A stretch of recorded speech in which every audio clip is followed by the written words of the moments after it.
ਸ੍ਰੀ ਵਾਹਿਗੁਰੂ ਸਾਹਿਬ ਜੀ। ਸ੍ਰੀ ਨਾਨਕ ਪਦ ਪੰਕਜ ਬੰਦਨ, ਪਦ ਪੰਕਜ ਬੰਦਨ। ਸਿਮਰੋ ਅੰਗਦ ਦੁਖ ਨਿਕੰਦਨ, ਅਮਰਦਾਸ ਗੁਰ ਹਿਰਦੈ ਧਿਆਵੋ, ਗੁਰ ਹਿਰਦੈ ਧਿਆਵੋ। ਸ੍ਰੀ ਗੁਰ ਰਾਮਦਾਸ ਗੁਣ ਗਾਵੋ, ਸ੍ਰੀ ਅਰਜਨ ਬਿਗਨਨ ਕੇ, ਬਿਗਨਨ ਕੇ। ਹਰਿ ਗੋਬਿੰਦ ਸੁਭ ਸਮਤ ਪ੍ਰਕਾਸ਼ਕ,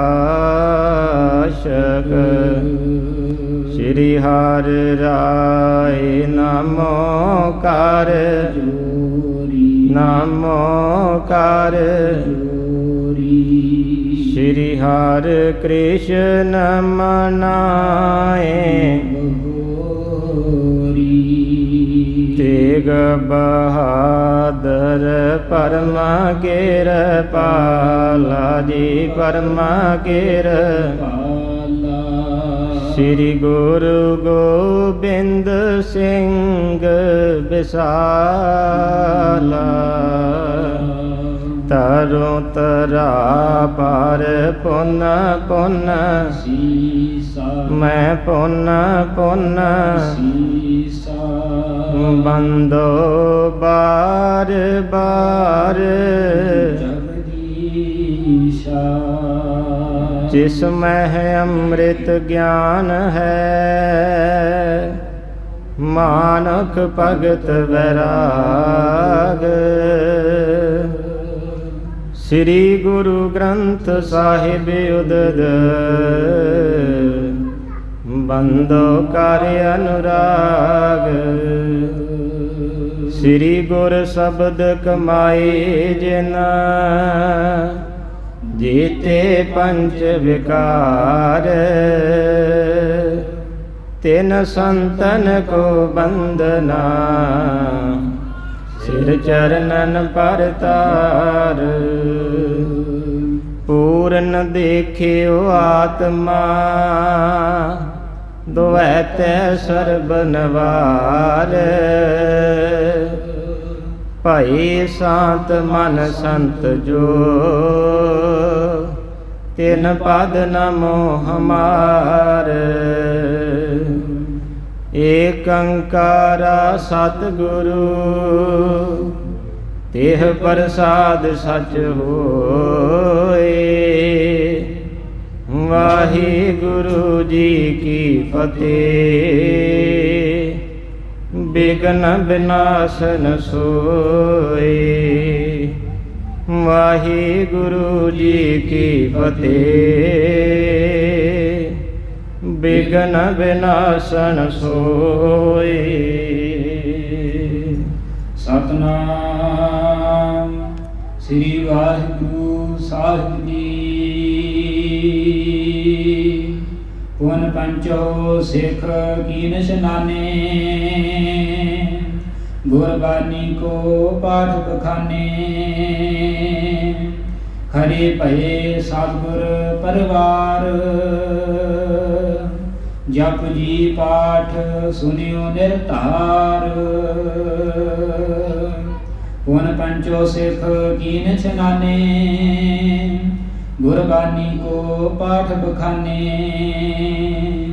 ਹਰੇ ਭਏ ਸਤਿਗੁਰ ਪਰਵਾਰ, ਜਪ ਜੀ ਪਾਠ ਸੁਨਿਓ ਨਿਰਧਾਰ। ਚਵਰ ਛਤਰ ਤਖਤ ਦੇ ਮਾਲਕ, ਰਾਜਨ ਕੇ ਰਾਜਾ, ਮਹਾਰਾਜਨ ਕੇ ਮਹਾਰਾਜ। ਐਸੋ ਰਾਜ ਛੋੜ ਔਰ ਦੂਜਾ ਕੌਣ ਧਿਆਈਐ। ਧੰਨ ਧੰਨ ਸਾਹਿਬ ਸ੍ਰੀ ਗੁਰੂ ਗ੍ਰੰਥ ਸਾਹਿਬ ਜੀ ਸੱਚੇ ਪਾਤਸ਼ਾਹ, ਤਿਨਾਂ ਦੀ ਪਾਵਨ ਪਵਿੱਤਰ ਮੁਬਾਰਕ ਗੋਦ ਦੇ ਅੰਦਰ ਸੁਭਾਇਮਾਨ ਗੁਰੂ ਦਾ ਖਾਸ ਰੂਪ। ਗੁਰੂ ਖਾਲਸਾ ਸਾਧ ਸੰਗਤ ਜੀਓ, ਆਪ ਜੀਆਂ ਦੇ ਬਹੁਤ ਵੱਡੇ ਭਾਗ ਹਨ ਜੋ ਆਪ ਜੀਆਂ ਨੂੰ ਸਾਹਿਬਾਂ ਦੀ ਮੁਬਾਰਕ ਗੋਦ ਦੇ ਅੰਦਰ ਜੁੜ ਕਰਕੇ ਮਿਲ ਕੇ ਬੈਠਣ ਦਾ ਸੁਭਾਗਾ ਸਮਾਂ ਪ੍ਰਾਪਤ ਹੋਇਆ ਹੈ। ਆਓ ਸਭ ਤੋਂ ਪਹਿਲਾਂ ਕਲਗੀਧਰ ਪਿਤਾ ਜੀਆਂ ਦੀ ਬਖਸ਼ਿਸ਼ ਕੀਤੀ ਹੋਈ ਫਤਿਹ ਦੀ ਸਾਂਝ ਪਾਈਏ। ਸਾਰੇ ਮਿਲ ਕਰਕੇ ਆਖਣਾ ਕਰੀਏ ਜੀ, ਵਾਹਿਗੁਰੂ ਜੀ ਕਾ ਖਾਲਸਾ, ਵਾਹਿਗੁਰੂ ਜੀ ਕੀ ਫਤਿਹ। ਸਾਰੀ ਹੀ ਸੰਗਤ ਬੜੇ ਹੀ ਦਿਨਾਂ ਤੋਂ ਜੋ ਲੜੀਵਾਰ ਕਥਾ ਵਿਚਾਰ ਸ਼ਹੀਦਾਂ ਦੇ ਸਰਤਾਜ ਪੰਚਮ ਪਾਤਸ਼ਾਹ ਜਿਨ੍ਹਾਂ ਦੇ ਬਾਰੇ ਗੁਰਬਾਣੀ ਦੇ ਫਰਮਾਨ ਹਨ, ਤਤ ਵਿਚਾਰ ਜਿਹ ਮਥੁਰਾ, ਜਗ ਤਾਰਨ ਕੋ ਅਵਤਾਰ ਬਣਾਇਓ, ਜਪਿਓ ਜਿਨ ਅਰਜਨ ਦੇਵ ਗੁਰੂ, ਫਿਰ ਸੰਕਟ ਜੋਨ ਗਰਭ ਨਾ ਆਇਓ। ਜਿਨ੍ਹਾਂ ਦੇ ਬਾਰੇ ਇੰਨੇ ਮਹਾਨ ਬਚਨ ਨੇ ਵੀ ਭੱਟ ਜੀ ਕਹਿੰਦੇ ਨੇ, ਮੈਂ ਵਿਚਾਰ ਕਰਕੇ ਵੇਖਿਆ, ਬੜਾ ਸੋਚ ਕਰਕੇ ਵੇਖਿਆ, ਪਰ ਇੱਕ ਨਿਸ਼ਚਾ ਨਿਕਲਿਆ ਕਿ ਇਹ ਜਿਹੜਾ ਰੱਬੀ ਅਵਤਾਰ ਏ ਲੋਕਾਂ ਨੂੰ ਤਾਰਨ ਆਇਆ ਏ ਤੇ ਲੋਕਾਂ ਦੇ ਸਾਰੇ ਕਸ਼ਟਾਂ ਨੂੰ ਨਾਸ਼ ਕਰਨ ਦੇ ਲਈ ਇਹ ਗੁਰੂ ਅਰਜਨ ਪਾਤਸ਼ਾਹ ਹਰੀ ਪਰਮਾਤਮਾ ਦਾ ਰੂਪ ਹੈ। ਉਹ ਪੰਚਮ ਪਾਤਸ਼ਾਹ ਸ਼ਹੀਦਾਂ ਦੇ ਸਰਤਾਜ ਜਿਨ੍ਹਾਂ ਦੀ ਬੜੇ ਹੀ ਪ੍ਰੇਮ ਨਾਲ ਲੜੀਵਾਰ ਕਥਾ ਆਪਾਂ ਸਰਵਣ ਕਰਨ ਜਾ ਰਹੇ ਹਾਂ। ਅੱਜ ਪੰਚਮ ਪਾਤਸ਼ਾਹ ਜੀ ਰਾਵੀ ਨਦੀ ਦੇ ਉੱਪਰ ਆਪਣੇ ਸਰੀਰ ਨੂੰ ਤਿਆਗਣਾ ਕਰਦੇ ਨੇ। ਕਿਸ ਤਰੀਕੇ ਨਾਲ ਸਾਰੇ ਸਿੱਖ, ਪੰਜ ਸਿੱਖ ਜਿਹੜੇ ਨੇ ਉਹ ਮਿਲ ਕਰਕੇ ਸੱਚੇ ਪਾਤਸ਼ਾਹ ਜੀਆਂ ਦਾ ਸਰੀਰ ਰਾਵੀ ਦੇ ਵਿੱਚ ਜਲ ਪ੍ਰਵਾਹ ਕਰਦੇ ਨੇ। ਉਹ ਕਥਾ ਵਿਚਾਰ ਨੂੰ ਆਪਾਂ ਸਰਵਣ ਕਰਨਾ ਕਰੀਏ। ਉਸ ਤੋਂ ਪਹਿਲਾਂ ਜੋ ਆਪਾਂ ਪਿਛਲੇ ਦਿਨਾਂ ਦੇ ਵਿੱਚ ਵਾਚਨਾ ਕੀਤਾ ਹੈ ਕਿ ਚੰਦੂ ਦੀ ਚੁਗਲੀ ਕਾਰਨ ਗੁਰੂ ਅਰਜਨ ਪਾਤਸ਼ਾਹ ਜੀਆਂ ਨੂੰ ਜਹਾਂਗੀਰ ਨੇ ਆਪਣੇ ਕੋਲ ਸੱਦਿਆ। ਫਿਰ ਉਸ ਵੇਲੇ ਚੰਦੂ ਨੇ ਬੜੀਆਂ ਚੁਗਲੀਆਂ ਕਰਕੇ ਜਹਾਂਗੀਰ ਨੂੰ ਲਾਹੌਰ ਤੋਂ ਦਿੱਲੀ ਵਾਪਸ ਮੋੜ ਦਿੱਤਾ ਤੇ ਆਪਣੇ ਘਰ ਦੇ ਵਿੱਚ ਹੀ ਸ਼ਹੀਦਾਂ ਦੇ ਸਰਤਾਜ ਪੰਚਮ ਪਾਤਸ਼ਾਹ ਸਾਹਿਬ ਜੀਆਂ ਨੂੰ ਆਪਣੇ ਕੋਲ ਰੱਖ ਕੇ ਬੜੇ ਤਸੀਹੇ ਦਿੰਦਾ ਏ। ਪਹਿਲੇ ਦਿਨ ਚੰਦੂ ਨੇ ਗੁਰੂ ਸਾਹਿਬ ਜੀਆਂ ਨੂੰ ਕਿਹਾ, ਜਾਂ ਤਾਂ ਮੇਰੀ ਪੁੱਤਰੀ ਦਾ ਰਿਸ਼ਤਾ ਰੱਖ ਲੇਵੋ, ਨਹੀਂ ਤਾਂ ਫਿਰ ਕੀ ਕਰਾਂਗਾ, ਤੁਹਾਨੂੰ ਬੜੇ ਕਸ਼ਟ ਦੇਵਾਂਗਾ। ਸੱਚੇ ਪਾਤਸ਼ਾਹ ਕਹਿੰਦੇ, ਨਹੀਂ, ਸੰਗਤ ਨੇ ਇੱਕ ਵਾਰ ਨਾ ਕਰ ਦਿੱਤੀ, ਤੇਰੀ ਪੁੱਤਰੀ ਦਾ ਅਸੀਂ ਰਿਸ਼ਤਾ ਨਹੀਂ ਰੱਖਾਂਗੇ। ਤੂੰ ਸਾਨੂੰ ਕਹਿੰਦਾ ਸਾ ਵੀ ਮੋਰੀ ਦਾ ਮੇਲ ਚੁਬਾਰਿਆਂ ਦੇ ਨਾਲ ਨਹੀਂ ਹੋਇਆ, ਗਰੀਬਾਂ ਦਾ ਮੇਲ ਕਦੇ ਅਮੀਰਾਂ ਨਾਲ ਨਹੀਂ ਹੋਇਆ। ਇਹ ਗੱਲਾਂ ਤੂੰ ਸਾਨੂੰ ਕਹਿੰਦਾ ਰਿਹਾ ਸਾਂ ਤੇ ਸਾਡੀ ਸੰਗਤ ਨੇ ਕਿਹਾ ਸੀ, ਸੱਚੇ ਪਾਤਸ਼ਾਹ ਇਸ ਪਾਪੀ ਦੇ ਨਾਲ ਮੇਲ ਨਾ ਕਰਿਓ, ਇਸ ਕਰਕੇ ਤੇਰੀ ਪੁੱਤਰੀ ਦਾ ਅਸੀਂ ਰਿਸ਼ਤਾ ਨਹੀਂ ਲਿਆ। ਇਸ ਲਈ ਚੰਦੂ ਪਾਪੀ ਨੇ ਗੁਰੂ ਅਰਜਨ ਪਾਤਸ਼ਾਹ ਨੂੰ ਆਪਣੇ ਕੋਲ ਰੱਖਿਆ। ਪਹਿਲੇ ਦਿਨ ਕੀ ਤਸੀਹਾ ਦਿੱਤਾ ਏ, ਸਾਹਿਬਾ ਜੀਆਂ ਦੇ ਲਈ ਇੱਕ ਦੇਗ ਮੰਗਾਈ, ਉਹਦੇ ਵਿੱਚ ਪਾਣੀ ਨੂੰ ਚੰਗੀ ਤਰ੍ਹਾਂ ਤਪਾਉਣਾ ਕੀਤਾ। ਗੁਰੂ ਅਰਜਨ ਪਾਤਸ਼ਾਹ ਜੀਆਂ ਨੂੰ ਦੇਗ ਦੇ ਵਿੱਚ ਬਿਠਾਇਆ। ਸਿੰਘਾਂ ਨੇ ਜਿਹੜੇ ਪੰਜ ਸਿੰਘ ਨਾਲ ਸੀ, ਭਾਈ ਪਿਰਾਣਾ ਆ ਕੇ ਕਹਿਣ ਲੱਗੇ, ਸੱਚੇ ਪਾਤਸ਼ਾਹ ਇੱਕ ਵਾਰ ਕਹਿ ਦੇਵੋ ਦਿੱਲੀ ਤੇ ਲਾਹੌਰ ਦੀਆਂ ਟੱਕਰਾਂ ਮਰਾ ਦਈਏ। ਪੰਚਮ ਪਾਤਸ਼ਾਹ ਜੀਆਂ ਨੇ ਕਿਹਾ, ਨਹੀਂ ਸਿੱਖੋ, ਇਹ ਤਾਕਤਾਂ ਜਿਹਦੇ ਕੋਲੋਂ ਮਿਲੀਆਂ ਨੇ ਇੱਕ ਵਾਰ ਸੋਚ ਕੇ ਵੇਖਿਓ ਉਹਦੇ ਕੋਲੋਂ ਕਿੰਨੀਆਂ ਸ਼ਕਤੀਆਂ ਹੋਣਗੀਆਂ, ਪਰ ਨਹੀਂ, ਭਾਣੇ ਦੇ ਵਿੱਚ ਰਹਿ ਕਰਕੇ ਸਭ ਕੁਝ ਕਰਨਾ ਏ। ਉਹਨੇ ਨਾ ਮੁਗਲਾਂ ਦੀਆਂ ਜੜ੍ਹਾਂ ਪੁੱਟੀਆਂ ਜਾਣੀਆਂ ਨੇ। ਪਹਿਲੇ ਦਿਨ ਦੇਗ ਵਿੱਚ ਉਬਾਲਿਆ ਗਿਆ, ਫਿਰ ਤੱਤੀ ਰੇਤਾ ਦੇ ਉੱਤੇ ਬਿਠਾ ਕਰਕੇ ਸੀਸ ਦੇ ਉੱਪਰ ਤੱਤੀ ਰੇਤਾ ਪਾਈ। ਤੀਸਰੇ ਦਿਨ ਫਿਰ ਸਾਹਿਬ ਜੀਆਂ ਨੂੰ ਤੱਤੀ ਲੋਹ ਤੇ ਖੜਾ ਕੀਤਾ ਏ। ਤੱਤੀ ਲੋਹ ਦੇ ਕਾਰਨ ਸੱਚੇ ਪਾਤਸ਼ਾਹ ਜੀਆਂ ਦੇ ਚਰਨਾਂ ਦਾ ਜਿਹੜਾ ਚੰਮ ਸੀ ਉਹ ਚੰਮ ਸਾਰਾ ਸੜ ਗਿਆ ਤੇ ਥੱਲਿਓਂ ਹੱਡੀਆਂ ਨਿਕਲ ਆਈਆਂ। ਅਗਲੇ ਦਿਨ ਚੰਦੂ ਸੋਚਦਾ ਹੈ, ਹੁਣ ਕੀ ਕਸ਼ਟ ਦੇਵਾਂ, ਅਜੇ ਤੱਕ ਵੀ ਸਿੱਖਾਂ ਦਾ ਪੀਰ ਮੰਨਣਾ ਨਹੀਂ ਕੀਤਾ, ਕੀ ਕਸ਼ਟ ਦੇਣੇ ਕਰਾਂ। ਉਸ ਵੇਲੇ ਚੰਦੂ ਮਨ ਦੇ ਵਿੱਚ ਵਿਚਾਰ ਕਰਦਾ ਏ, ਕਿਉਂ ਨਾ ਇਹ ਤਾਂ ਧਰਮ ਆਪਣਾ ਬਦਲਣ ਤੋਂ ਡਰਦੇ ਨੇ, ਆਪਣਾ ਧਰਮ ਨਾ ਕਿਤੇ ਛੁੱਟ ਜਾਵੇ, ਇਸ ਗੱਲ ਤੋਂ ਡਰਦੇ ਨੇ, ਇਸ ਕਰਕੇ ਇਹਨਾਂ ਦਾ ਅੱਜ ਧਰਮ ਹੀ ਬਦਲ ਦੇਣਾ ਹੈ। ਉਸ ਵੇਲੇ ਚੰਦੂ ਨੇ ਵਿਚਾਰ ਕੀਤੀ। ਉਸ ਵੇਲੇ ਗਊ ਦਾ ਚੰਮ ਜਿਹੜਾ ਉਹ ਢੇੜ ਕਰਕੇ ਉਹ ਕੋਲ ਮੰਗਵਾਉਣਾ ਕੀਤਾ ਏ। ਸੱਚੇ ਪਾਤਸ਼ਾਹ ਨੂੰ ਕਹਿਣ ਲੱਗਾ, ਹੇ ਗੁਰੂ ਅਰਜਨ, ਮੈਨੂੰ ਦੱਸਣਾ ਕਰ ਤੂੰ ਤੇਰੇ ਮਨ ਦੇ ਵਿੱਚ ਆਖਰੀ ਇੱਛਾ ਕੀ ਹੈ, ਤੂੰ ਕੀ ਚਾਹੁੰਦਾ ਹੈ ਅੱਜ? ਗੁਰੂ ਅਰਜਨ ਪਾਤਸ਼ਾਹ ਕਹਿਣ ਲੱਗੇ, ਚੰਦੂ ਮੈਂ ਜਾ ਕਰਕੇ ਰਾਵੀ ਦੇ ਕੰਢੇ ਉੱਪਰ ਇਸ਼ਨਾਨ ਕਰਨਾ ਚਾਹੁੰਦਾ ਹਾਂ। ਉਸ ਵੇਲੇ ਚੰਦੂ ਸੋਚਦਾ ਹੈ ਗੁਰੂ ਡਰ ਗਿਆ, ਅੱਜ ਗੁਰੂ ਮੇਰੀ ਗੱਲ ਨੂੰ ਮੰਨ ਲਵੇਗਾ, ਪਰ ਚੰਦੂ ਕਿੱਥੇ ਜਾਣਦਾ ਏ ਇਹ ਗੁਰੂ ਨਾਨਕ ਦੀ ਗੱਦੀ ਏ। ਤੇ ਗੁਰੂ ਨਾਨਕ ਦੀ ਗੱਦੀ ਤੇ ਕੌਣ ਬੈਠਾ ਏ? ਜਿਨੇ ਸੁਖਮਨੀ ਸਾਹਿਬ ਦੀ ਬਾਣੀ ਨੂੰ ਰਚਿਆ ਏ, ਜਿਹੜੀ ਸੁਖਮਨੀ ਸਾਹਿਬ ਦੀ ਬਾਣੀ ਸਾਰਿਆਂ ਨੂੰ ਸ਼ਾਂਤੀ ਦਿੰਦੀ ਏ। ਸੁਖਮਨੀ ਸਾਹਿਬ ਦੀ ਬਾਣੀ ਨੂੰ ਰਚਣ ਵਾਲਾ ਬੈਠਾ ਹੋਇਆ ਏ, ਉਹ ਡੋਲੇਗਾ ਨਹੀਂ। ਇਸ ਤਰੀਕੇ ਦੀਆਂ ਵਿਚਾਰਾਂ ਕਰਕੇ ਚੰਦੂ ਨੇ ਹੁਕਮ ਦੇ ਦਿੱਤਾ, ਨਾਲ 10 ਸਿਪਾਹੀਆਂ ਨੂੰ ਭੇਜਿਆ ਏ। ਗੁਰੂ ਸਾਹਿਬ ਜੀ 5 ਸਿੱਖਾਂ ਦੇ ਨਾਲ ਰਾਵੀ ਦੇ ਕੰਢੇ ਉੱਪਰ ਪਹੁੰਚੇ ਨੇ। ਜਾ ਕਰਕੇ ਸੱਚੇ ਪਾਤਸ਼ਾਹ ਨੇ ਰਾਵੀ ਦੇ ਕੰਢੇ ਤੇ ਆਪਣੇ ਮੁਖ ਨੂੰ ਸਾਫ਼ ਕੀਤਾ। ਉਸ ਵੇਲੇ ਲਾਗੇ ਸਿੰਘ ਸਨ, ਉਹਨਾਂ ਨੇ ਸੱਚੇ ਪਾਤਸ਼ਾਹ ਜੀਆਂ ਦੇ ਚਰਨਾਂ ਨੂੰ ਸਾਫ਼ ਕੀਤਾ ਹੈ। ਇਹ ਜਿਹੜੀ ਵਿਚਾਰ ਆਪਾਂ ਕੱਲ੍ਹ ਦੇ ਅਧਿਆਏ ਦੇ ਅੰਦਰ ਪਿਛਲੇ ਜਿੰਨੇ ਵੀ ਅਧਿਆਏ ਆਏ ਹਨ ਉਹਨਾਂ ਦੇ ਵਿੱਚ ਵਿਚਾਰਨਾ ਕੀਤੀ ਹੈ। ਆਓ ਹੁਣ ਕਿਸ ਤਰੀਕੇ ਨਾਲ ਸੱਚੇ ਪਾਤਸ਼ਾਹ ਜੀ ਆਪਣਾ ਸਰੀਰ ਰਾਵੀ ਦੇ ਕੰਢੇ ਉੱਪਰ ਛੱਡਣਾ ਕਰਦੇ ਨੇ, ਉਹ ਕਥਾ ਵਿਚਾਰ ਨੂੰ ਮਨ ਬਿਰਤੀਆਂ ਇਕਾਗਰ ਕਰਕੇ ਸਰਵਣ ਕਰਨਾ ਕਰੀਏ ਜੀ। ਸਤਿਨਾਮ ਸ੍ਰੀ ਵਾਹਿਗੁਰੂ ਸਾਹਿਬ ਜੀ। ਵਨ ਪੰਚੋ ਸਿੱਖ ਕੀ ਨਿਸ਼ਾਨੇ। ਜਿਸ ਵੇਲੇ ਸ਼ਹੀਦਾਂ ਦੇ ਸਰਤਾਜ ਗੁਰੂ ਅਰਜਨ ਪਾਤਸ਼ਾਹ ਮਹਾਰਾਜ ਜੀ ਸ਼ਹੀਦੀ ਦਾ ਨਵਾਂ ਨੀਂਹ ਪੱਥਰ ਰੱਖ ਕਰਕੇ ਰਾਵੀ ਦੇ ਕੰਢੇ ਉੱਪਰ ਪਹੁੰਚੇ ਨੇ। ਆ ਕਰਕੇ ਸਾਹਿਬਾਂ ਜੀਆਂ ਨੇ ਇਸ਼ਨਾਨ ਕੀਤਾ, ਫਿਰ ਜਪਜੀ ਸਾਹਿਬ ਜੀਆਂ ਦੀ ਅੰਮ੍ਰਿਤਮਈ ਬਾਣੀ ਨੂੰ ਪੜ੍ਹਨਾ ਕੀਤਾ। ਉਸ ਤੋਂ ਬਾਅਦ ਜਿਹੜੇ 5 ਸਿੱਖ ਸਨ, ਬਾਬਾ ਬਿਧੀ ਚੰਦ ਜੀ, ਬਾਬਾ ਜੇਠਾ ਜੀ, ਭਾਈ ਪੁਰਾਣਾ ਜੀ, ਭਾਈ ਪੈੜਾ ਮੁਖਾ ਜੀ, ਇੱਕ ਆਦਿਕ ਜਿਹੜੇ 5 ਸਿੱਖ ਸਨ, ਇਹਨਾਂ ਨੇ ਫਿਰ ਇਸ਼ਨਾਨ ਕਰਨਾ ਕੀਤਾ ਏ। ਗੁਰਬਾਣੀ ਕੋ ਪਾਠ ਬਖਾਨੇ। ਤੇ ਫਿਰ ਗੁਰੂ ਦੀ ਬਾਣੀ, ਗੁਰਬਾਣੀ ਦਾ ਪਾਠ ਜਿਹੜਾ ਹਨ ਉਹ 5 ਸਿੱਖ ਪੜ੍ਹਨਾ ਕਰਦੇ ਨੇ। ਹਰੇ ਭਏ ਸਤਿਗੁਰ ਪਰਵਾਰ। ਤੇ ਉਸ ਵੇਲੇ ਗੁਰੂ ਸਾਹਿਬ ਜੀ ਵੀ ਗੁਰਬਾਣੀ ਪੜ੍ਹਦੇ ਪਏ ਨੇ ਤੇ ਸਾਰੇ ਹੀ ਸਿੱਖ ਜਿਹੜਾ ਗੁਰੂ ਦਾ 5 ਸਿੱਖ ਪਰਿਵਾਰ ਨੇ ਉਹ ਗੁਰੂ ਅਰਜਨ ਪਾਤਸ਼ਾਹ ਜੀਆਂ ਦੇ ਕੋਲ ਖੜੇ ਹਨ। ਜਪਜੀ ਪਾਠ ਸੁਨਿਓ ਨਿਰਧਾਰ। ਤੇ ਸਾਰਿਆਂ ਨੇ ਜਪਜੀ ਸਾਹਿਬ ਦੀ ਅੰਮ੍ਰਿਤ ਬਾਣੀ ਦਾ ਪਾਠ ਬੜੇ ਹੀ ਪ੍ਰੇਮ ਦੇ ਨਾਲ ਸੁਣਨਾ ਕੀਤਾ ਏ। ਹੋਰ ਪਾਏ ਕਰ ਸੀਸ ਨਿਵਾਇਓ। ਫਿਰ ਗੁਰੂ ਅਰਜਨ ਪਾਤਸ਼ਾਹ ਜੀਆਂ ਨੇ ਜਪਜੀ ਸਾਹਿਬ ਜੀਆਂ ਦੀ ਬਾਣੀ ਪੜ੍ਹੀ। ਆਖਰ ਦੇ ਵਿੱਚ ਸ਼ਲੋਕ ਪੜ੍ਹਿਆ, ਜਿਨੀ ਨਾਮ ਧਿਆਇਆ ਗਏ ਮਸਕਤ ਘਾਲ, ਨਾਨਕ ਤੇ ਮੁਖ ਉਜਲੇ ਕੀਤੀ ਛੁੱਟੀ ਨਾਲ। ਸ਼ਲੋਕ ਪੜ੍ਹ ਕੇ ਸਾਹਿਬਾਂ ਜੀਆਂ ਨੇ ਫਿਰ ਜਪਜੀ ਸਾਹਿਬ ਦਾ ਭੋਗ ਪਾਉਣਾ ਕੀਤਾ ਏ।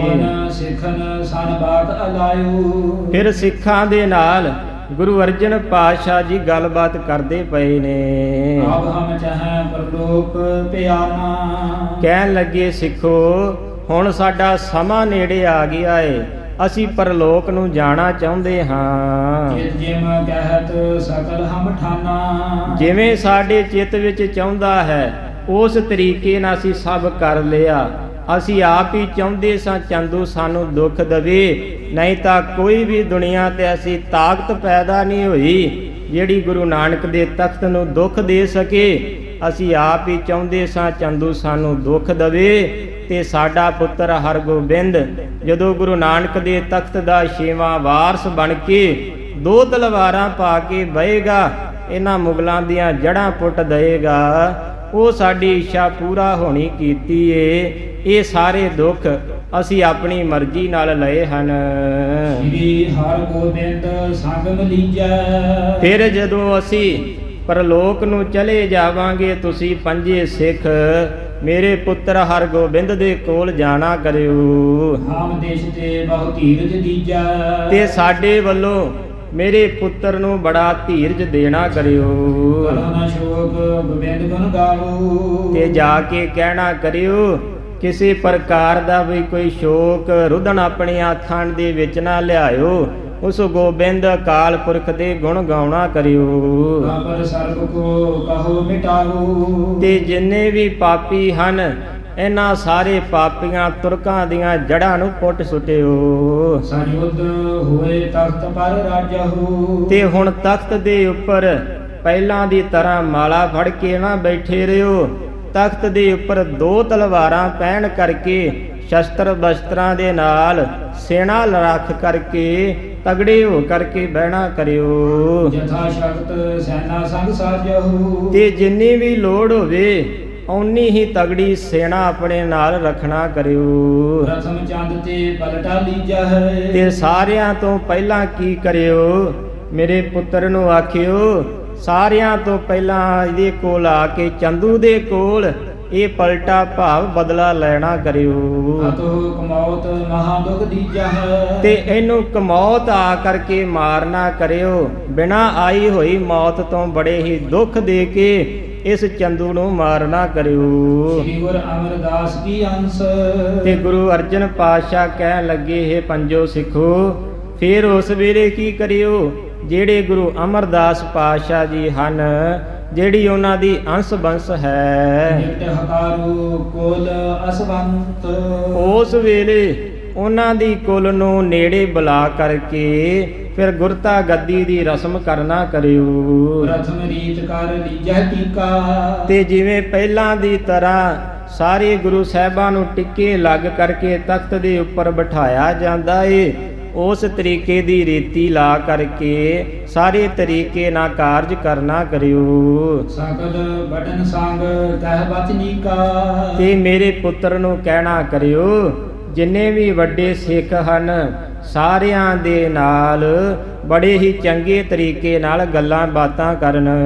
ਬ੍ਰਿਧ ਆਦਿਕ ਸਿੱਖਨ ਸਨਮਾਨਹੁ। ਤੇ ਬ੍ਰਿਧ ਆਦਿਕ ਭਾਵ ਬ੍ਰਿਧ ਤੋਂ ਭਾਵ ਬੁੱਢੇ, ਜਿਹੜੇ ਬੁੱਢੇ ਬਾਬਾ ਬੁੱਢਾ ਸਾਹਿਬ ਜੀ ਹਨ, ਇਸ ਤਰੀਕੇ ਦੇ ਜਿਹੜੇ ਮਹਾਨ ਸਿੱਖ ਹਨ, ਗੁਰਾ ਗੁਰਨ ਕੀ ਰੀਤ ਪਰਮਾਨਹੁ। ਤੇ ਉਹਨਾਂ ਸਾਰਿਆਂ ਨੂੰ ਬੁਲਾ ਕਰਕੇ, ਜਿਵੇਂ ਬਾਬਾ ਬੁੱਢਾ ਜੀਆਂ ਨੇ ਪਹਿਲੇ ਗੁਰੂ ਸਾਹਿਬ ਜੀਆਂ ਨੂੰ ਤਿਲਕ ਲਾ ਕੇ ਗੁਰੂ ਨਾਨਕ ਦੀ ਗੱਦੀ ਤੇ ਬਿਰਾਜਮਾਨ ਕਰਨਾ ਕੀਤਾ ਏ, ਉਸ ਤਰੀਕੇ ਦੇ ਨਾਲ ਹੀ ਕਰਨਾ ਕਰਿਓ।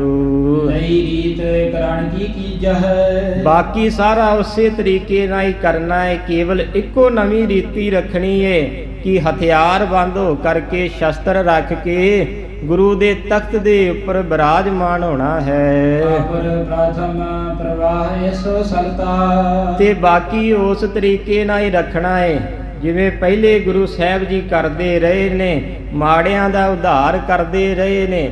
ਹਥਿਆਰ ਬੰਦ ਹੋ ਕਰਕੇ ਮਾੜਿਆਂ ਦੀ ਰੱਖਿਆ ਕਰਨੀ ਹੈ। ਕਿਸੇ ਮਾਰੇ ਤੇ ਹੱਥ ਨਹੀਂ ਚੁੱਕਣਾ, ਹਥਿਆਰ ਨਹੀਂ ਚੁੱਕਣਾ।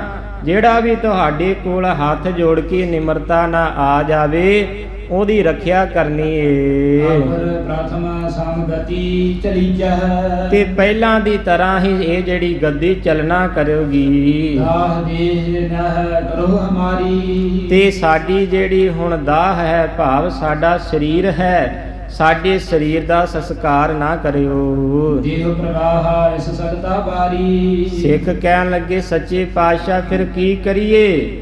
ਜੇ ਤੁਹਾਡੇ ਸਰੀਰ ਦਾ ਸੰਸਕਾਰ ਨਾ ਕਰੀਏ ਸਾਹਿਬਾਂ ਜੀ, ਸਾਨੂੰ ਦੱਸਣਾ ਕਰੋ ਕੀ ਕਰੀਏ।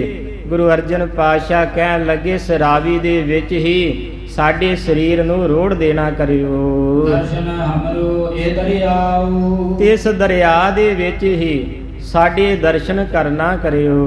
ਉੱਤਰ ਦੇਸ਼ ਸਿਰ ਦਛਣ ਪਾਉ। ਤੇ ਸਾਡਾ ਸਿਰਾ ਜਿਹੜਾ ਸਿਰ ਹੈ ਉੱਤਰ ਦੀ ਦਿਸ਼ਾ ਵੱਲ ਕਰਕੇ ਦਸ਼ਣ ਦੇ ਵੱਲ ਪੈਰ ਕਰਨੇ। ਇਹੋ ਜੀਆਂ ਜਿਹੜੀਆਂ ਮਾੜੀਆਂ ਨੀਤੀਆਂ ਨੇ ਇਹ ਨਾ ਕਰਨਾ ਕਰਿਓ। ਐਸੇ ਜਿਹੜੇ ਪਖੰਡ ਲੋਕੀ ਕਰਦੇ ਨੇ, ਉੱਤਰ ਵੱਲ ਨੂੰ ਸਿਰ ਕਰ ਦੋ ਮਰੇ ਦਾ ਤੇ ਦਸ਼ਣ ਵੱਲ ਨੂੰ ਪੈਰ ਕਰ ਦੋ, ਐਸੇ ਪਖੰਡਾਂ ਨੂੰ ਨਾ ਕਰਨਾ ਕਰਿਓ। ਏਕ ਰਬਾਬੀ ਤਬ ਚੱਲ ਆਇਓ। ਕਵੀ ਜੀ ਕਹਿੰਦੇ, ਇੰਨੇ ਚਿਰ ਨੂੰ ਏਕ ਰਬਾਬੀ ਚੱਲ ਕੇ ਗੁਰੂ ਅਰਜਨ ਪਾਤਸ਼ਾਹ ਦੇ ਕੋਲ ਆਏ ਨੇ। ਆਸ ਦੁਤਾਰਾ ਗੁਰ ਦਰਸਾਇਓ। ਤੇ ਉਸ ਰਬਾਬੀ ਦੇ ਹੱਥ ਵਿੱਚ ਗੁਰੂ ਅਰਜਨ ਪਾਤਸ਼ਾਹ ਜੀਆਂ ਨੇ 2 ਤਾਰਾ ਜਿਹੜਾ ਸਾਜ਼ ਹੈ ਉਹ ਵੇਖਣਾ ਕੀਤਾ ਏ। ਕਰਿਓ ਤਾਹਿ ਕੋ ਕੀਰਤਨ ਕਰੋ। ਗੁਰੂ ਅਰਜਨ ਪਾਤਸ਼ਾਹ ਕਹਿਣ ਲੱਗੇ, ਹੇ ਸਿੱਖਾ, ਇਸ ਰਬਾਬ ਦੇ ਨਾਲ ਸਾਡੇ ਕੋਲ ਬਹਿ ਕੇ ਕੀਰਤਨ ਕਰ। ਸਲਤਾ ਤੀਰ ਰੁਚਿਰ ਥਲ ਥਿਰਹੁ। ਤੇ ਸਲਤਾ ਇਸ ਰਾਵੀ ਦੇ ਕੋਲ ਜਿੱਥੇ ਵੀ ਕੋਈ ਸਾਫ਼ ਵਧੀਆ ਜਗ੍ਹਾ ਮਿਲਦੀ ਹੈ ਉੱਥੇ ਰਬਾਬੀ ਨੂੰ ਬਿਠਾਉਣਾ ਕਰਿਓ, ਕਿਉਂਕਿ ਗੁਰੂ ਘਰ ਦੇ ਵਿੱਚ ਸਭ ਤੋਂ ਜ਼ਿਆਦਾ ਜਿਹੜਾ ਸਤਿਕਾਰ ਗ੍ਰੰਥੀ ਸਿੱਖ ਜਾਂ ਕੀਰਤਨੀय ਸਿੱਖ ਕਥਾਵਾਚਕ ਸਿੱਖਾਂ ਦਾ ਕੀਤਾ ਜਾਂਦਾ ਸੀ, ਕਿਉਂਕਿ ਇਹੋ ਜਰੀਆ ਨੇ ਜਿਹੜਾ ਗੁਰੂ ਨੂੰ ਮਿਲਣ ਵਾਲਾ ਹੈ। ਜਦੋਂ ਗੁਰੂ ਸਾਹਿਬ ਜੀਆਂ ਨੂੰ ਲੱਭਣਾ ਹੁੰਦਾ ਸੀ ਨਾ, ਜਿਸ ਵੇਲੇ ਗੁਰੂ ਸਾਹਿਬ ਜੀ ਗੁਰੂ ਅਮਰਦਾਸ ਪਾਤਸ਼ਾਹ ਜੀ ਜਾ ਕਰਕੇ ਗੋਇੰਦਵਾਲ ਵਿਖੇ ਲੁਕ ਕਰਕੇ ਬੈਠ ਗਏ ਤੇ ਸਾਰੇ ਸਿੱਖ ਬਾਬਾ ਬੁੱਢਾ ਜੀਆਂ ਕੋ ਆਏ। ਕਹਿਣ ਲੱਗੇ, ਬਾਬਾ ਬੁੱਢਾ ਜੀ, ਤੁਹਾਨੂੰ ਗੁਰੂ ਨਾਨਕ ਨੇ ਛਾਤੀ ਨਾਲ ਲਾ ਕੇ ਵਰ ਦਿੱਤਾ ਸੀ, ਹੇ ਬੁੱਢਿਆ, ਭਾਵੇਂ ਮੈਂ ਜਿੱਥੇ ਮਰਜੀ ਮੇਰੀ ਜੋਤ ਚਲੀ ਜਾਵੇ, ਕਿਸੇ ਨੂੰ ਵੀ ਜੇ ਪਤਾ ਨਾ ਲੱਗਿਆ, ਬਾਬਾ ਬੁੱਢਾ ਜੀ ਤੁਹਾਨੂੰ ਪਤਾ ਲੱਗ ਜਾਵੇਗਾ ਮੇਰੀ ਜੋਤ ਕਿਹਦੇ ਵਿੱਚ ਹੈ ਤੇ ਕਿਹੜੀ ਜਗ੍ਹਾ ਤੇ ਬਰਾਜੀ ਹੈ। ਉਸ ਵੇਲੇ ਬਾਬਾ ਬੁੱਢਾ ਜੀਆਂ ਨੇ ਜਾ ਕਰਕੇ ਕੀਰਤਨ ਕਰਕੇ ਗੁਰੂ ਸਾਹਿਬ ਜੀਆਂ ਨੂੰ ਪ੍ਰਗਟ ਕੀਤਾ ਸੀ। ਇਸ ਲਈ ਕੀਰਤਨ ਨੂੰ ਇੰਨੀ ਮਹਾਨਤਾ ਦਿੱਤੀ ਜਾਂਦੀ ਹੈ ਕਿ ਗੁਰੂ ਨੂੰ ਪ੍ਰਗਟ ਕਰਨ ਦਾ ਤਰੀਕਾ ਹੈ ਕੀਰਤਨ। ਇਸ ਲਈ ਗੁਰੂ ਅਰਜਨ ਪਾਤਸ਼ਾਹ ਕਹਿਣ ਲੱਗੇ ਕਿ ਸਰਬਾਬੀ ਸਿੱਖ ਨੂੰ ਬੜਾ ਸਤਿਕਾਰ ਦੇ ਕਰਕੇ ਕਿਸੇ ਸਾਫ਼ ਉੱਚੀ ਜਗ੍ਹਾ ਤੇ ਬਿਠਾਉਣਾ ਕਰੋ। ਗੁਰੂ ਪਛਾਣੇ ਬੰਧਨ ਕੀਨ, ਤੇ ਉਸ ਸਰਬਾਬੀ ਸਿੱਖ ਨੇ ਪਛਾਣ ਲਿਆ, ਇਹ ਤਾਂ ਗੁਰੂ ਅਰਜਨ ਪਾਤਸ਼ਾਹ ਨੇ, ਗੁਰੂ ਨਾਨਕ ਦੀ ਗੱਦੀ ਦੀ ਜੋਤ ਹੈ। ਰਬਾਬੀ ਨੇ ਪਛਾਣ ਕਰਕੇ ਗੁਰੂ ਅਰਜਨ ਪਾਤਸ਼ਾਹ ਜੀਆਂ ਨੂੰ ਨਮਸਕਾਰ ਕੀਤੀ ਏ। ਗਾਵਨ ਲੱਗਿਓ ਸ਼ਬਦ ਰਸ ਪੀਨ, ਤੇ ਰਬਾਬੀ ਨੇ ਫਿਰ ਬੈਠ ਕਰਕੇ ਸ਼ਬਦ ਕੀਰਤਨ ਗਾਇਨ ਕਰਨਾ ਸ਼ੁਰੂ ਕੀਤਾ ਏ। ਬ੍ਰਹਮਾਦਿਕ ਲਖ ਗੁਰ ਤਿਆਰੀ, ਤੇ ਜਦੋਂ ਦੇਵੀ ਦੇਵਤਿਆਂ ਨੇ ਵੀ ਵੇਖਣਾ ਕੀਤਾ ਵੀ ਗੁਰੂ ਸਾਹਿਬ ਜੀ ਹੁਣ ਸਰੀਰ ਛੱਡਣ ਲੱਗੇ ਨੇ, ਤਿਆਰੀ ਕਰ ਲਈਏ, ਸਾਰੇ ਦੇਵੀ ਦੇਵਤੇ ਵੀ ਆ ਗਏ, ਕਿਉਂਕਿ ਦੇਵੀ ਦੇਵਤੇ ਵੀ ਇਸ ਮਨੁੱਖਾ ਦੇਹ ਨੂੰ ਤੜਫਦੇ ਨੇ। ਇਸ ਦੇਹੀ ਕੋ ਸਿਮਰੈ ਦੇਵ, ਸੋ ਦੇਹੀ ਭਜ ਹਰ ਕੀ ਸੇਵ।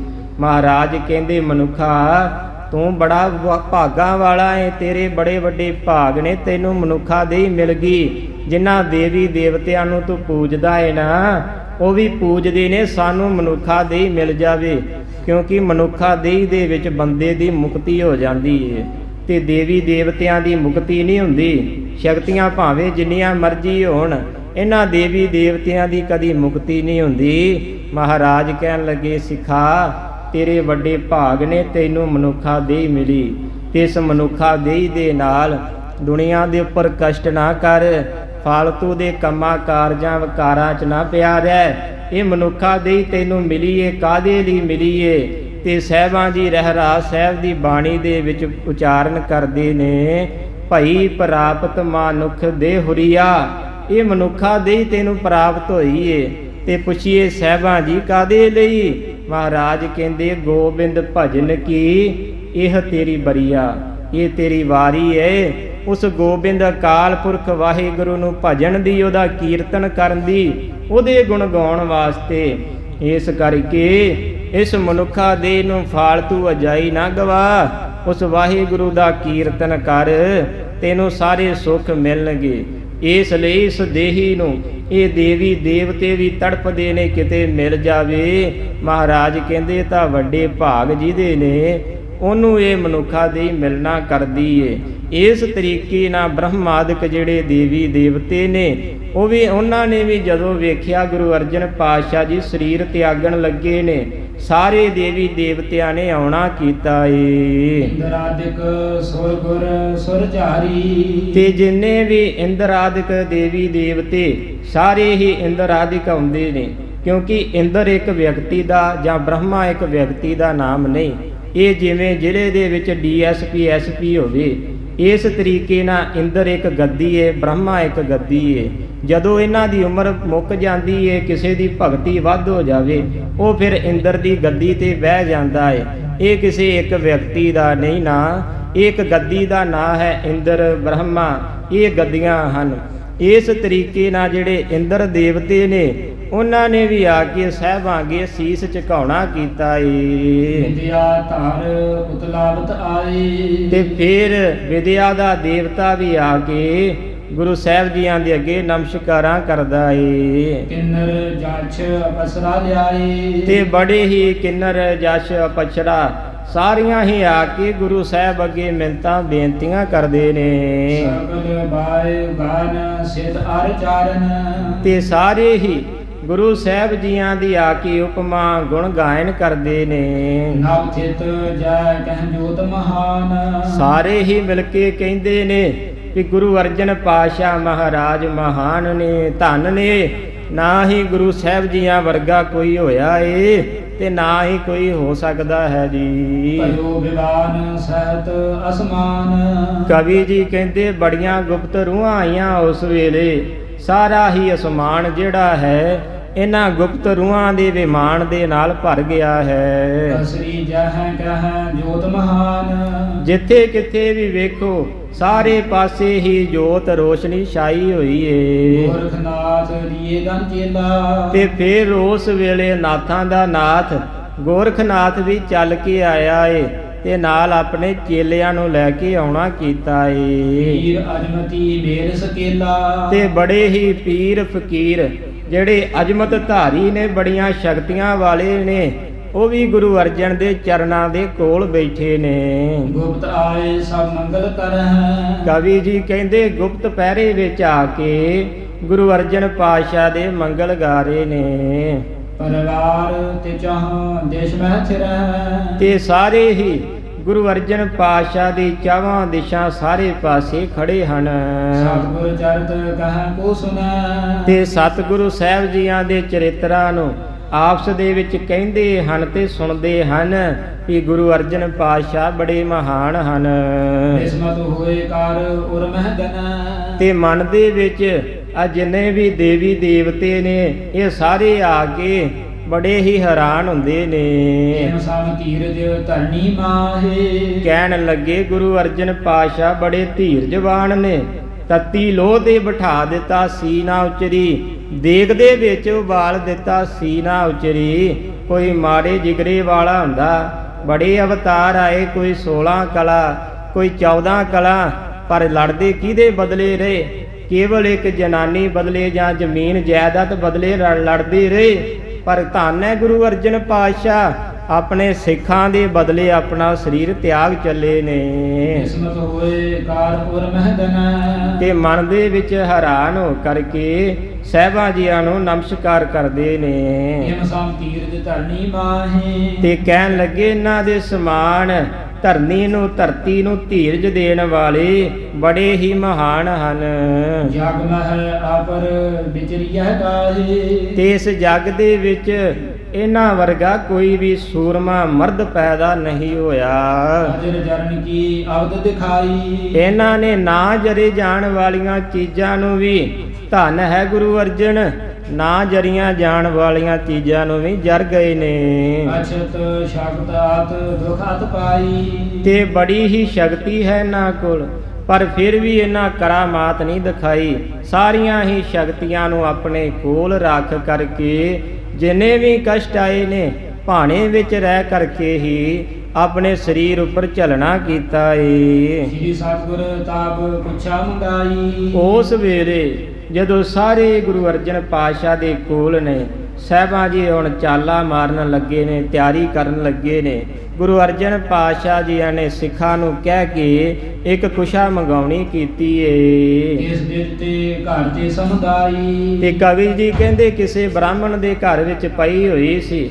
ਉਸ ਬ੍ਰਾਹਮਣ ਦੇ ਘਰ ਦੇ ਵਿੱਚੋਂ ਕੁਸ਼ਾ ਨੂੰ ਲੈ ਕੇ ਆਏ ਨੇ। ਆਸ ਕਰਨ ਅਗਨੀ ਪਰ ਕੀਨਾ, ਉਸ ਵੇਲੇ ਸਾਹਿਬਾ ਜੀਆਂ ਨੇ ਉਹਦੇ ਉੱਪਰ ਲੰਮੇ ਪੈ ਕਰਕੇ ਆਪਣਾ ਸਾਰਾ ਸਰੀਰ ਇੱਕ ਵੱਡੀ ਚਾਦਰ ਦੇ ਨਾਲ ਢੱਕ ਲਿਆ ਏ। ਇਸਦ ਚਾਦਰਾ ਉਪਰ ਲੀਨਾ, ਤੇ ਵੱਡੀ ਚਾਦਰ ਨੂੰ ਸਰੀਰ ਦੇ ਉੱਪਰ ਰੱਖ ਕੇ ਸਾਰੇ ਹੀ ਸਰੀਰ ਨੂੰ ਢੱਕਣਾ ਕੀਤਾ ਏ। ਪੌੜ ਗਏ ਆਛਾਦਾਇਓ ਬਦਨ, ਤੇ ਸਾਰੇ ਹੀ ਸਰੀਰ ਨੂੰ ਚੰਗੀ ਤਰ੍ਹਾਂ ਢੱਕ ਲਿਆ ਏ। ਤੇ ਸਾਹਿਬਾ ਜੀ ਹੁਣ ਪਰਲੋਕ ਨੂੰ ਚਾਲਾ ਮਾਰਨ ਲੱਗੇ ਨੇ। ਗਮਨ ਕਰਨ ਬੈਕੁੰਠ ਨਿਜ ਸਦਨ, ਤੇ ਹੁਣ ਬੈਕੁੰਠ ਆਪਣੇ ਘਰ ਦੇ ਵਿੱਚ ਗੁਰੂ ਅਰਜਨ ਪਾਤਸ਼ਾਹ ਜੀ ਚੱਲਣ ਲੱਗੇ ਨੇ। ਤਿਆਗ ਦੇਹ ਜਬ ਚੜੇ ਬਿਮਾਨਾ, ਤੇ ਜਦੋਂ ਗੁਰੂ ਅਰਜਨ ਪਾਤਸ਼ਾਹ ਜੀ ਉਹਦੇ ਉੱਪਰ ਲੰਮੇ ਪਏ ਨੇ, ਆਪਣੇ ਸਰੀਰ ਦੇ ਉੱਪਰ ਚਾਦਰ ਲਈਏ। ਹੁਣ ਗੁਰੂ ਅਰਜਨ ਪਾਤਸ਼ਾਹ ਮਹਾਰਾਜ ਜੀ ਸੁੰਨ ਹੋ ਕਰਕੇ ਸਰੀਰ ਦਾ ਅੰਗ ਨਹੀਂ ਹਿਲਾਇਆ, ਆਪਣੇ ਸਰੀਰ ਦੇ ਵਿੱਚੋਂ ਪ੍ਰਾਣ ਤਿਆਗ ਦਿੱਤੇ ਨੇ, ਵਿਮਾਨ ਦੇ ਉੱਪਰ ਜਾ ਚੜੇ ਹਨ।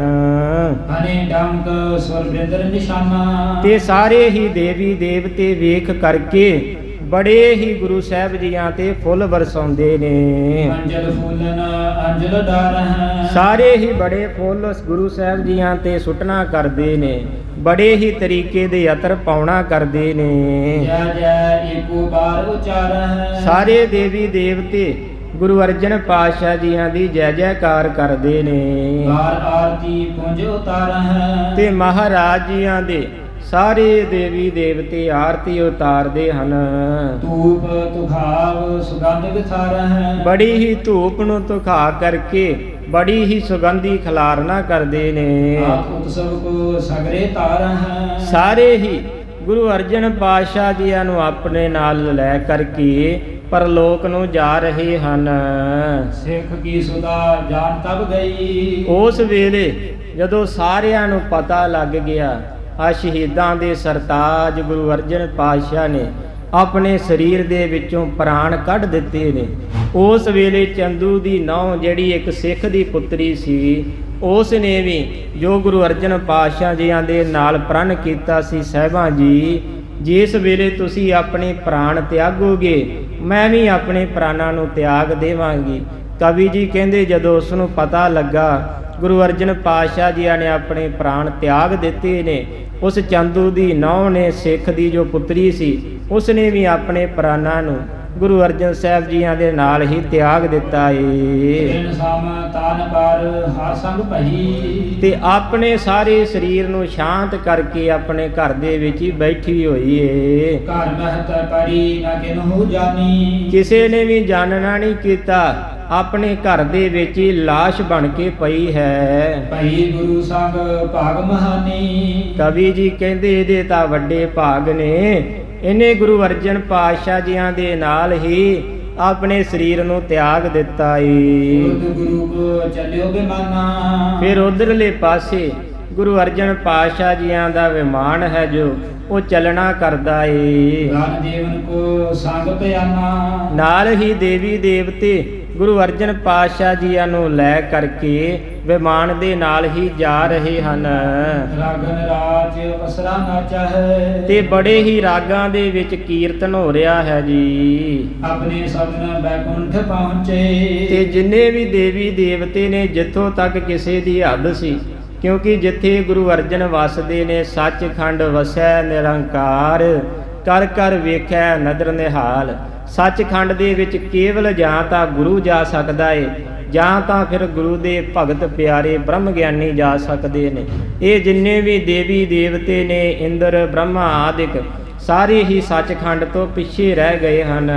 ਸਤਿਗੁਰ ਚਰਿਤ ਸੁਅਜਰਜ ਅਹ। ਤੇ ਇਸ ਤਰੀਕੇ ਨਾਲ ਸੱਚੇ ਪਾਤਸ਼ਾਹ ਜੀਆਂ ਨੇ ਕੌਤਕ ਕੀਤਾ ਏ ਤੇ ਆਪ ਮਹਾਰਾਜ ਜੀ ਸੱਚਖੰਡ ਵਿੱਚ ਜਾ ਬਿਰਾਜੇ ਨੇ। ਜਿਨ ਸਮਾਨਤਾ ਕਰ ਹੈ ਕੋਈ ਨਾ। ਜਿਨ੍ਹਾਂ ਦੀ ਸਮਾਨ ਜਿਨ੍ਹਾਂ ਦੀ ਬਰਾਬਰ ਇਸ ਦੁਨੀਆ ਦੇ ਉੱਪਰ ਇਸ ਧਰਤੀ ਦੇ ਉੱਪਰ ਐਸੀ ਕੋਈ ਰੂਹ ਪੈਦਾ ਨਹੀਂ ਹੋਈ ਜਿਹੜੀ ਗੁਰੂ ਅਰਜਨ ਪਾਤਸ਼ਾਹ ਜੀਆਂ ਦੀ ਬਰਾਬਰੀ ਕਰ ਸਕੇ, ਤੇ ਕੋਈ ਵੀ ਗੁਰੂ ਅਰਜਨ ਪਾਤਸ਼ਾਹ ਜੀਆਂ ਦੀ ਬਰਾਬਰੀ ਨਹੀਂ ਕਰ ਸਕਦਾ।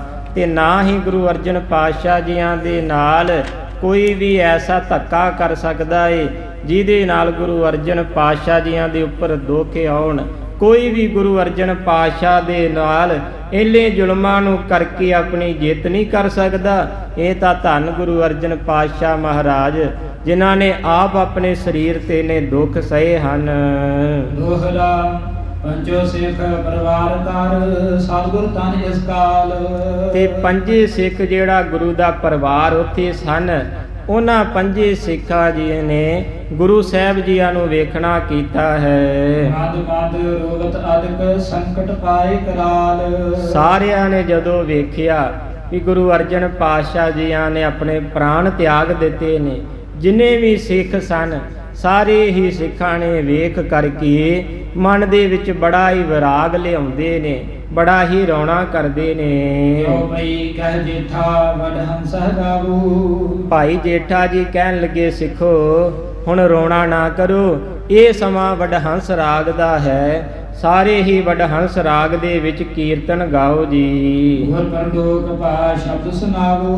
ਗੁਰੂ ਜੀ ਤਾਂ ਹੁਣ ਪਰਲੋਕ ਨੂੰ ਚਲੇ ਗਏ ਨੇ, ਸਾਰੇ ਹੀ ਇਹਨਾਂ ਨੂੰ ਪਰਲੋਕ ਦੇ ਵਿੱਚ ਜਾਂਦੇ ਹੋਇਆਂ ਨੂੰ ਵਡਹੰਸ ਰਾਗ ਦੇ ਸ਼ਬਦ ਗਾਉਣਾ ਕਰੋ। ਕਾਰਾਗ੍ਰਹਿ ਥਲ ਪਾਪੀ ਬੈਸੇ। ਕਵੀ ਜੀ ਕਹਿੰਦੇ ਉਧਰ ਪਾਪੀ ਚੰਦੂ ਆਪਣੇ ਕਾਰਾਗ੍ਰਹਿ, ਆਪਣੇ ਘਰ ਦੇ ਵਿੱਚ, ਜੇਲ੍ਹ ਦੇ ਵਿੱਚ, ਜਿੱਥੇ ਗੁਰੂ ਅਰਜਨ ਪਾਤਸ਼ਾਹ ਜੀਆਂ ਨੂੰ ਰੱਖਿਆ ਹੋਇਆ ਸੀ, ਉੱਥੇ ਬੈਠਾ ਹੋਇਆ ਏ। ਕਰਤ ਪ੍ਰਤੀਖਨ ਆਏ ਨਾ ਕੈਸੇ। ਉੱਥੇ ਇੰਤਜ਼ਾਰ ਕਰਦਾ ਪਿਆ ਸੀ ਕਿ ਗੁਰੂ ਅਰਜਨ ਪਾਤਸ਼ਾਹ ਮਹਾਰਾਜ ਜੀ ਰਾਵੀ ਦੇ ਵਿੱਚ ਇਸ਼ਨਾਨ ਕਰਕੇ ਆ ਜਾਣਗੇ, ਪਰ ਅਜੇ ਤੱਕ ਗੁਰੂ ਜੀ ਆਏ ਨਹੀਂ। ਬੜੀ ਦੇਰ ਲਾਗੀ ਨਹ ਆਏ। ਬੜੀ ਦੇਰ ਲੱਗ ਗਈ ਏ, ਗੁਰੂ ਅਰਜਨ ਪਾਤਸ਼ਾਹ ਜੀ ਅਜੇ ਤੱਕ ਪਹੁੰਚੇ ਨਹੀਂ। ਕਹਾਂ ਭਈ ਗਾਤ ਲਖੀ ਨਾ ਜਾਏ। ਚੰਦੂ ਮਨ ਚ ਸੋਚਦਾ ਏ ਕੀ ਹੋ ਗਿਆ, ਗੁਰੂ ਅਰਜਨ ਪਾਤਸ਼ਾਹ ਦਾ ਇਸ਼ਨਾਨ ਕਰਨ ਗਏ ਸੀ, ਅਜੇ ਤੱਕ ਵਾਪਸ ਪਹੁੰਚੇ ਨਹੀਂ ਹਨ। ਇਤਨੇ ਮਹਿ ਉਤਲਾਵਤ ਆਵਾ। ਇੰਨੇ ਸਮੇਂ ਨੂੰ ਉਸ ਚੰਦੂ ਨੂੰ ਆ ਕਰਕੇ ਖਬਰ ਮਿਲੀ ਏ। ਸੇਵਕ ਸੰਗ ਕਿਤੇ ਕਰ ਲਾਵਾ। ਤੇ ਸੇਵਕਾਂ ਦੇ ਨਾਲ ਸੇਵਕ ਆ ਕਰਕੇ ਖਬਰ ਦਿੰਦੇ ਨੇ ਤੇ ਚੰਦੂ ਫਿਰ ਚੱਲਣਾ ਕਰਦਾ ਏ। ਪੂਰਨ ਆਏ ਤੀਰ ਪਰ ਹੇਰੇ। ਫਿਰ ਰਾਵੀ ਦੇ ਕੰਢੇ ਉੱਪਰ ਆ ਕੇ ਚੰਦੂ ਵੇਖਣਾ ਕਰਦਾ ਏ। ਬੜੇ ਚਾਦਰੇ ਤਾਨ ਵਡੇਰੇ। ਤੇ ਆ ਕਰਕੇ ਵੇਖਦਾ ਏ ਵੀ ਕਿਤੇ ਕੋਈ ਝੂਠ ਹੀ ਨਾ ਮਾਰਦਾ ਹੋਵੇ ਵੀ ਗੁਰੂ ਸਾਹਿਬ ਜੀ ਆਪਣਾ ਸਰੀਰ ਛੱਡ ਗਏ ਨੇ। ਫਿਰ ਵੀ ਮਨ ਦੇ ਵਿੱਚ ਇਹ ਨਹੀਂ ਸੋਚਦਾ ਗੁਰੂ ਸਾਹਿਬ ਜੀ ਸਰੀਰ ਛੱਡ ਗਏ ਨੇ, ਸੋਚਦਾ ਏ ਗੁਰੂ ਸਾਹਿਬ ਜੀ ਜਿੰਦੇ ਨੇ। ਆ ਕਰਕੇ ਉਹਨਾਂ ਦੇ ਸਰੀਰ ਉੱਪਰੋਂ ਚਾਦਰਾ ਜਿਹੜਾ ਹੈ ਵੇਖਣਾ ਕਰਦਾ ਏ। ਬਹੁਤ ਦਿਨ ਪਏ ਨਾ ਸੁਤਨ ਦੀਨ। ਸੋਚਦਾ ਏ ਗੁਰੂ ਸਾਹਿਬ ਜੀ ਬੜੇ ਦਿਨਾਂ ਤੋਂ ਸੁੱਤੇ ਨਹੀਂ, ਹੋ ਸਕਦਾ ਹੈ ਗੁਰੂ ਸਾਹਿਬ ਜੀ ਨੀਂਦ ਵਿੱਚ ਸੌਂ ਗਏ ਹੋਣ। ਇਕ ਅਸਗਰ ਕੋ ਨਿੰਦਰਾ ਦੀਨ। ਇਸ ਅਵਸਰ ਨੂੰ ਪਾ ਕੇ ਆਪਣੀ ਨੀਂਦ ਨੂੰ ਪੂਰੇ ਕਰ ਰਹੇ ਹਨ। ਅਬ ਸੂਦੋ ਪਾ ਮਨ ਨਾਤਾ। ਤੇ ਉਸ ਵੇਲੇ ਕਹਿਣ ਲੱਗਾ ਵੀ ਹੁਣ ਤਾਂ ਠੰਡੇ ਹੋ ਕੇ ਮੇਰੀ ਪੁੱਤਰੀ ਦਾ ਨਾਤਾ ਮੰਨ ਲੇਵੋ। ਧਰਮ ਜਾਣਤੇ ਉਰ ਡਰ ਪਾਤਾ। ਤੇ ਹੁਣ ਤੁਸੀਂ ਧਰਮ ਜਾਣ ਤੋਂ ਆਪਣੇ ਮਨ ਦੇ ਵਿੱਚ ਡਰ ਪਾਉਂਦੇ ਹੋ। ਨਿਕਟ ਗਇਓ ਨਾਰਲੀ ਸਮੁਦਾਏ। ਤੇ ਫਿਰ ਗੁਰੂ ਅਰਜਨ ਪਾਤਸ਼ਾਹ ਜੀਆਂ ਦੇ ਕੋਲ ਪਹੁੰਚਣਾ ਕੀਤਾ ਏ। ਸੁਪਤ ਜਾਣ ਕਾ ਦੁਸ਼ਟ ਅਲਾਏ। ਤੇ ਸੁੱਤਿਆਂ ਹੋਇਆਂ ਨੂੰ ਵੇਖ ਕੇ ਚੰਦੂ ਪਾਪੀ ਆਪਣੇ ਮੁਖ ਦੇ ਵਿੱਚੋਂ ਪਾਪ ਭਰੇ ਜਿਹੜੇ ਬੋਲ ਹਨ ਕਹਿਣਾ ਕਰਦਾ ਏ। ਕਿਮ ਤੁਮ ਕੋ ਆਪ ਨਿੰਦਰਾਈ। ਕਹਿਣ ਲੱਗਾ ਹੇ ਗੁਰੂ ਅਰਜਨ, ਹੁਣ ਕਿਸ ਤਰੀਕੇ ਨਾਲ ਤੈਨੂੰ ਨੀਂਦ ਆਉਣਾ ਕੀਤੀ ਏ। ਹੋਏ ਨਿਚਿੰਤ ਸੋਖਿਓ ਸੁਖ ਪਾਈ। ਤੂੰ ਤਾਂ ਚਿੰਤਾ ਤੋਂ ਹੀ ਨਾ ਹੋ ਕੇ ਇੱਥੇ ਬੈਠਾ ਹੋਇਆ ਏ। ਸੁਤਾ ਕੁਮਾਰੀ ਮੈਂ ਨਿਤ ਹੀਰੇ। ਤੇ ਮੈਂ ਸਦਾ ਹੀ ਆਪਣੀ ਸੁਤਾ ਆਪਣੀ ਪੁੱਤਰੀ ਨੂੰ ਵੇਖਣਾ ਕਰਦਾ ਸੀ ਵੀ ਉਹ ਕੁਵਾਰੀ ਰਹਿ ਰਹੀ ਏ। ਅਜੀ ਨੀਂਦ ਦਿਨ ਬਿਤੇ ਕਨੇਰੇ। ਮੇਰੀ ਤਾਂ ਨੀਂਦ ਉੱਡੀ ਪਈ ਏ, ਤੂੰ ਇੱਥੇ ਚਾਦਰਾ ਪਾ ਕਰਕੇ ਸੁੱਤਾ ਹੋਇਆ ਏ। ਆਪ ਵਿਧੀਏ ਬਾਹੋ ਰੋਏ ਸੁਨਾਇਓ। ਉਸ ਵੇਲੇ ਬਾਬਾ ਬਿਧੀ ਚੰਦ ਜੀ ਸੱਚੇ ਪਾਤਸ਼ਾਹ ਜੀਆਂ ਦੇ ਕੋਲ ਖਲੋਤੇ ਨੇ। ਮਨ ਦੇ ਵਿੱਚ ਵਿਰਾਗ ਧਾਰਨ ਕਰਕੇ ਬਾਬਾ ਬਿਧੀ ਚੰਦ ਜੀਆਂ ਨੇ ਸਾਰਿਆਂ ਨੂੰ ਸੁਣਾਉਣਾ ਕੀਤਾ ਏ। ਦੁਸ਼ਟ ਪਾਤ ਕੀ ਪਾਪ ਕਮਾਇਓ। ਬਾਬਾ ਬਿਧੀ ਚੰਦ ਜੀ ਚੰਦੂ ਨੂੰ ਕਹਿਣ ਲੱਗਾ, ਹੇ ਦੁਸ਼ਟ ਚੰਦੂ, ਤੂੰ ਬੜੇ ਹੀ ਪਾਪ ਕਮਾਏ ਨੇ, ਸੱਚੇ ਪਾਤਸ਼ਾਹ ਨੂੰ ਬੜੇ ਕਸ਼ਟ ਦਿੱਤੇ ਨੇ। ਤੋ ਸਿਰ ਚੜੇ ਦੋਸ਼ ਵੱਢਦਾ ਕੈ। ਹੁਣ ਤੇਰੇ ਸਿਰ ਦੇ ਉੱਪਰ ਬੜਾ ਹੀ ਕਸ਼ਟ ਜਿਹੜਾ ਆਵੇਗਾ। ਗਏ ਪਰਲੋਕ ਦੇਹ ਤਜ ਕਹਿ ਕੈ। ਇਹ ਸਾਡੇ ਸਿੱਖਾਂ ਦੇ ਪੀਰ ਗੁਰੂ ਅਰਜਨ ਪਾਤਸ਼ਾਹ ਸੁੱਤੇ ਨਹੀਂ, ਸਾਹਿਬਾਂ ਜੀ ਤਾਂ ਆਪਣਾ ਸਰੀਰ ਤਿਆਗ ਗਏ ਨੇ। ਕਾਰ ਪੂਰੋ ਮਾਰਨ ਹਤਿਆਰੇ। ਤੇ ਇਹ ਹਤਿਆਰੇ, ਇਹ ਚੰਦੂ ਪਾਪੀ, ਇਸੇ ਤਰੀਕੇ ਨਾਲ ਤੂੰ ਵੀ ਮਰਨਾ ਕਰੇਗਾ।